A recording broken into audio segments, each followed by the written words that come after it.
Hello friends, आपका बहुत बहुत स्वागत है। आप लोग कैसे हैं? आशा है आप लोग बहुत ही अच्छे होंगे। तो चलिए फ्रेंड्स, आज हम लोग फिर से जो है Arihant NCERT science MCQ book से जो है बायोलॉजी सेक्शन में जो है आज हम लोग अध्याय 11 को देखने वाले हैं। और 11 जो है आपके कृषि एवं पशुपालन है। क्या है? कृषि एवं पशुपालन। तो चलिए इससे संबंधित जो भी इसमें प्रश्न दिए गए हैं उन प्रश्नों को आज हम लोग इस वीडियो के माध्यम से देखते हैं। अगर आप चैनल पर नए हो तो चैनल को लाइक और सब्सक्राइब जरूर करें। इससे पहले वाला जो भी है इसका प्लेलिस्ट बना है, आप जाकर जरूर देख सकते हैं। फिजिक्स केमिस्ट्री जो है हम लोग इस बुक का समाप्त कर चुके हैं। तो चलिए शुरू करते हैं। तो देख सकते हैं कि निम्न में से असंगत इंक कौन सा है। असंगत देखना है तो कौन सा है आपका, तो फसल का प्रकार और फसल का उदाहरण दिया गया है। तो चारा फसल बरसीम एवं जई, यह सही है आपका। ठीक है, फसल का प्रकार और फसल का उदाहरण। और जो है तेलीय फसल सूरजमुखी एवं अलसी होता है, ये भी सही है आपका। ठीक है, नगदी फसल गन्ना एवं तंबाकू, ये भी सही है आपका। दलहन फसल सोयाबीन एवं तिल, यह नहीं है आपका। दलहन फसल ये सोयाबीन एवं तिल नहीं होता है। ठीक है, देख सकते हैं कि डी जो है असंगत है, क्योंकि सोयाबीन एवं तिल जो है दलहन फसल नहीं है। तिल, सोयाबीन, सूरजमुखी, सरसों, अरंडी, अलसी आदि जो है तेल प्रदान करने वाली जो है तिलहन फसलें। ठीक है, बरसीम, जई, सूडान चारा प्रदान करने वाली जो है फसलें है, जबकि गन्ना, तंबाकू, आलू आदि जो है नकदी फसलें हैं। ठीक है, वहीं देखा जाए तो चना, मटर, मूंग, अरहर, उड़द आदि जो है दलहन फसलें हैं। तो देखा जाए तो चौथा युग्म जो है सही सम्मिलित नहीं है, क्योंकि दलहन फसलें ये नहीं है आपकी। ठीक है, आगे है कि फसल उत्पादन में जो है सुधार हेतु कार्यरत विधियों के संदर्भ में जो है कितने कथन असत है। यानी फसल उत्पादन में सुधार हेतु कार्यरत विधियों के संदर्भ में जो है कितने कथन असत हैं। तो केवल तो देखा जाए तो आपके जो है कितने कथन असत हैं, तो केवल एक कथन असत है। देख सकते हैं कि इसका उद्देश्य जो है उच्च मृदा लवणता रोग जो पीड़क प्रतिरोधी फसलों का जो है विकास करना है। फसल उत्पादन में सुधार हेतु कार्यरत विधियों का। ठीक है, इसके अंतर्गत जो है उच्च पोषक गुणवत्ता एवं जो है कम परिपक्वन काल वाली जो है फसलों का विकास किया जाता है। ये भी सही है आपका। सही असत कौन सा हुआ देखना है। इसके लिए जो है HYV का विकास जो आनुवांशिक रूपांतरित GM फसलों के रूप में जो है प्रमुखता से किया जाता है। यह सही नहीं है। कार्यरत विधियों के संदर्भ में यह क्या है आपका असत है। तो देख सकते हैं कि फसल उत्पादन में सुधार हेतु जो है कार्यरत विधियों के संदर्भ में केवल एक कथन अर्थात तीसरा असत है। क्या है? तीसरा असत है, क्योंकि उच्च जो है उपज किस्म यानी हाई उपज किस्म जिसको हम लोग HYV के कहते हैं कि विकास के लिए जो भारत में मुख्यतः जो है कृत्रिम संकरण विधि का जो उपयोग किया जाता है। ठीक है, जिसके अंतर्गत जो है दो भिन्न भिन्न जो है ऐच्छिक गुण वाली फसलों के मध्य जो है संकरण करवाया जाता है एवं जो है प्राप्त फसल में जो है दोनों गुण विद्यमान होते हैं। ठीक है, भारत में आनुवांशिकता रूपांतरित यानी जेनेटिकल जो है मेडिफाइड यानी GM फसल के रूप में जो है केवल BT कपास को ही जो स्वीकार किया गया है। GM फसलों का जो है विकास उनके जो आनुवांशिक पदार्थ में जो है काट छांट कर जो है इसमें जो विभाजित जो है जीन के विनिमेशन द्वारा किया जाता है। तो इस तरह से देखा जाए तो इसमें जो है सिर्फ तीसरा कथन क्या है आपका, असत है आपका। ठीक है, आगे है कि फसलों के उत्पादन में जो है पोषक प्रबंधन सर्वाधिक महत्वपूर्ण होता है तथा पादपों को जो है यह पोषक तत्व मुख्यतः जो है जल, वायु या मृदा से जो है प्राप्त होते हैं। पादप पोषकों के संदर्भ में निम्न में से कितने कथन जो है असत है। कितने कथन असत हैं देखा जाए, देखते हैं। पादपों को जो है हाइड्रोजन एवं ऑक्सीजन प्रमुख रूप से जो है जल से प्राप्त होती है। सही है आपका। पादप नाइट्रोजन को जो है मुख्यतः मृदा से ग्रहण करते हैं, जो कि बृहद पोषक तत्व है। ये भी सही है आपका। पादप कार्बन को जो है मुख्य रूप से वायु से CO2 के रूप में ग्रहण करते हैं। ये भी सही है। देखा जाए तो इसमें कोई भी जो है कथन असत आपका नहीं है आपका। ठीक है, आगे है कि खाद के संदर्भ में निम्न में से कौन सा जो है कथन सत है। खाद के संदर्भ में कौन सा कथन इसमें सत है, तो देखा जाए तो कौन सा सत्य है आपका, तो यह एक जो है प्राकृतिक उर्वरक है जो पोषक तत्वों की जो है अल्प मात्रा किंतु कार्बनिक पदार्थों की उच्च मात्रा युक्त होती है। यह सही है आपका। ठीक है, यह जो है मृदा की उर्वरता एवं जो फसल का जो है उत्पादन घटाती है, यह गलत है। ठीक है, यह चिकनी मृदा में जो है जल अवशोषण का कार्य करती है तथा बालू मृदा की जो है जल धारण क्षमता बढ़ाती है। तो ये सही है। पहला और तीसरा जो है खाद के संदर्भ में आपके शब्द कथन है। ठीक है, आगे की उर्वरक एवं जो खाद के संदर्भ में निम्न कथनों पर जो है विचार कीजिए और कितने कथन असत हैं इसमें। तो देखा जाए तो पटसन, मूंग, ज्वार आदि जो है पादप नाइट्रोजन परिपूर्ण हरी खाद का जो है निर्माण करते हैं, जबकि जो है केचुए वर्मी कंपोस्ट का निर्माण करते हैं। यह सही कथन है। दूसरा है कि रासायनिक उर्वरक जो है NPK युक्त होते हैं। भारत में जो हरित क्रांति में जो है इनका प्रमुख योगदान है। विषय आपका रासायनिक उर्वरक महंगे होने के साथ साथ जो है मृदा को बंजर बनाते हैं, अतः इनके जो है स्थान पर कार्बनिक खेती के जो है प्रयोग को बढ़ावा दिया जाता है। तो ये देखा जाए तो तीनों कथन सत्य है, कोई भी कथन इसमें असत्य आपका कोई नहीं है। ठीक है, आगे ही कार्बनिक खेती के संदर्भ में नीचे दिए गए कथनों को जो है पढ़कर सही विकल्प का चयन कीजिए।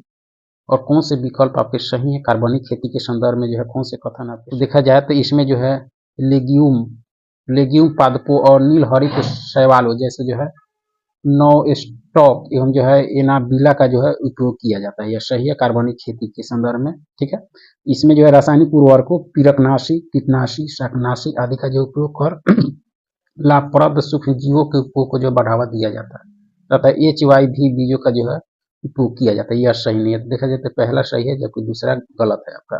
ठीक है, आगे कथन ए और कारण आर को पढ़िए और नीचे दिए गए कूट की सहायता से सही उत्तर का चयन करें। पहला कहता है कि ड्रिप सिंचाई विधि जो है फसलों में पानी देने की जो सबसे महंगी किंतु बेहतर वैज्ञानिक विधि है। सही आपका।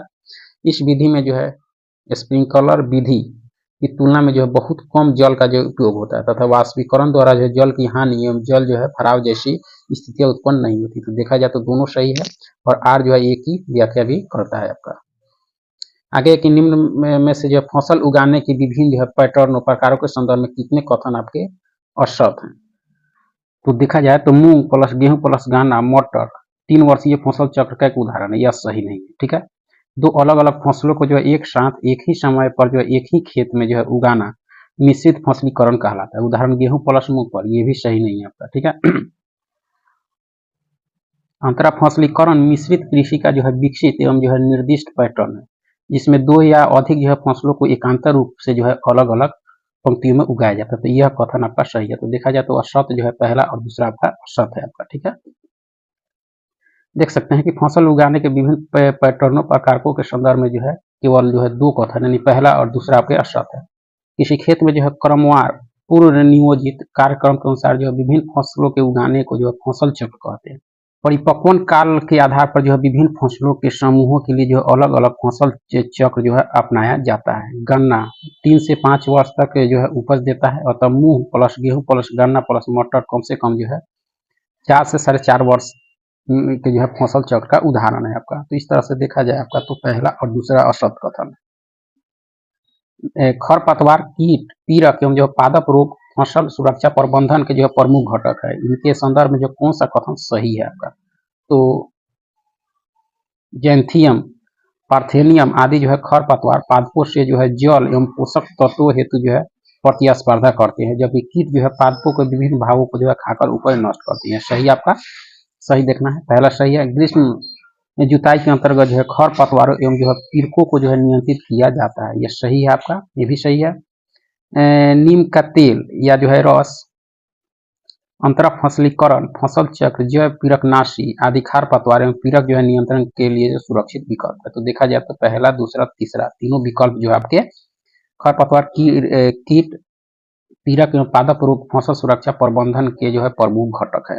ठीक है, आगे है कि जीवों को जो है निम्नलिखित प्रकारों पर विचार कीजिए। जीवों के जो है निम्नलिखित प्रकारों पर विचार कीजिए। उपरोक्त जीव प्रकारों में से जो है किसकी या किनकी को जो है कुछ जातियों को जो है जैव पीड़कनाशियों के रूप में जो है प्रयोग किया जाता है। किसका किया जाता है। तो जीवाणु का किया जाता है, कवक का और पुष्पीय पादप का, तीनों का किया जाता है आपके जैव पीड़कनाशियों के रूप में। ठीक है,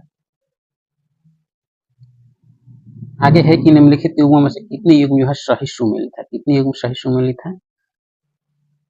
तो देखा जाए तो कितने युग्म जो है सही सुमेलित है। तो सिट्रस कैंकर रोग जो होता है या कवक जनित नहीं होता है, या आपके जीवाणु जनित होता है। क्या होता है, तो इसलिए पहला युग्म भी असत हो गया। और गेहूं का जो रस्ट रोग होता है या विषाणु जनित नहीं होता है, या आपके कवक जनित होता है, तो दूसरा भी सही नहीं है। भिंडी का पीत रोग जो होता है आपका, यानी भिंडी का पीत रोग आपके विषाणु जनित होता है, जबकि इसमें जो है पोषकहीनता जनित दे रहा है, तो ये भी सही सुमेलित नहीं है। फूलगोभी का जो है ह्यूपटेक रोग जो होता है आपके, यह जो होता है आपके पोषक के हीनता जनित होता है, यानी ठीक है। तो इस तरह से देखा जाए तो ये भी युग्म जो है सही सुमेलित नहीं है। इसमें कोई भी युग्म जो है सही सुमेलित नहीं है आपका।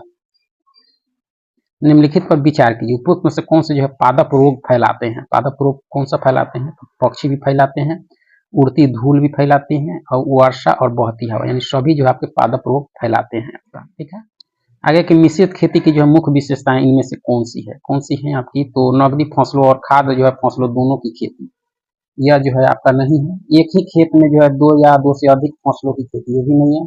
एक साथ फसलों का पालन और फसलों की खेती, यह है आपके मिश्रित खेती की मुख्य विशेषता। ऑप्शन सी इसके सही उत्तर। निम्न में से जो हरी खाद उगाने का जो मुख्य कारण है, हरी खाद उगाने का जो मुख्य कारण क्या है आपका, तो एक फसल के लिए जो है नाइट्रोजन और अन्य पोषक तत्वों की जो आपूर्ति करना, ये भी आपका। निम्न जो है निम्न मृदा स्तर से जो है फसल पोषक तत्वों को जो है ऊपर लाना, ये भी है आपका। उसके बाद में कार्बनिक अम्लों की जो है रिहाई द्वारा जो है लवणीय एवं जो है क्षारीय मिट्टी के जो है पुनर्ग्रहण में जो है सहायता करना, ये भी है आपका। मिट्टी की जो है संरचना को जो है नुकसान से बचाने के लिए जो है आधारीय आवरण जो है प्रदान करना, तो इसमें से सभी आपके जो है हरी खाद उगाने की जो है मुख्य कारण इसमें से सभी है आपके, यानी ऑप्शन 4 के आंसर।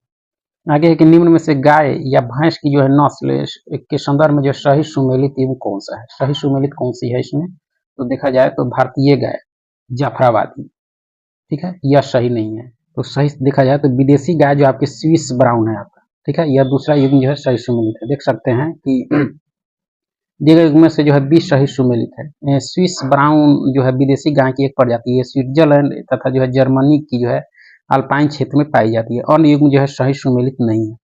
जाफराबादी भारतीय भैंस की एक जो है प्रजाति है, इसका मूल स्थान गुजरात है। रेड डेन जो है विदेशी सकते हैं, अन्य युग्म है सही सुमेलित नहीं है। ये जाफराबादी जो है भारतीय भैंस की एक प्रजाति है।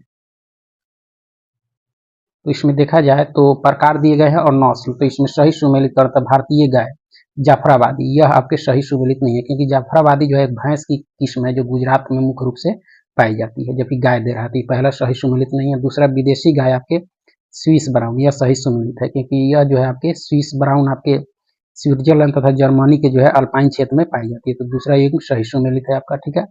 विदेशी भैंस रेड डेन, यह अभी आपका सही सुमेलित नहीं है आपका, क्योंकि विदेशी जो है रेड डेन जो है विदेशी आपकी गायों की प्रजाति है, ये भी सही सुमेलित नहीं है। भारतीय भैंस ओंगोल, भारतीय भैंस ओंगोल, यह गाय की किस्म है, जबकि इसमें भारतीय भैंस दे रहा है, तो ये भी युग्म सही नहीं है। जो ओंगोल जो है आपके आंध्र प्रदेश में मुख्य रूप से पाई जाती है। देख सकते हैं कि जो है बी जो है सही सुमेलित है। स्विस ब्राउन जो है विदेशी गाय की एक प्रजाति है, स्विट्जरलैंड तथा जर्मनी के जो है अल्पाइन क्षेत्र में पाई जाती है, ठीक है। और युग्म जो है सही सुमेलित नहीं है। जाफराबादी भारतीय भैंस की एक प्रजाति है, ठीक है। इसमें कह रहा है आपका कि गाय की, इसलिए पहला सुमेलित नहीं है। इसका मूल स्थान जो है गुजरात में है। रेड डेन जो है विदेशी गायों की प्रजाति है जो डेनमार्क में पाई जाती है। यह प्रजाति जो अधिकांश यूरोपीय देशों में मिलती है। ओंगोल एक जो है भारतीय गाय की प्रजाति है, आंध्र प्रदेश में पाई जाने वाली एक नस्ल है। तो इस तरह से सिर्फ दूसरा युग जो है सही सुमेलित है आपका, ठीक है। आगे की सूची 1 को सूची 2 के साथ मिलाना है। सूची 1 में जो है जंतु दिए गए हैं और 2 में जो है विशेषताएं। तो लेग हार्न की जो विशेषताएं आपके लेयर है, ठीक है।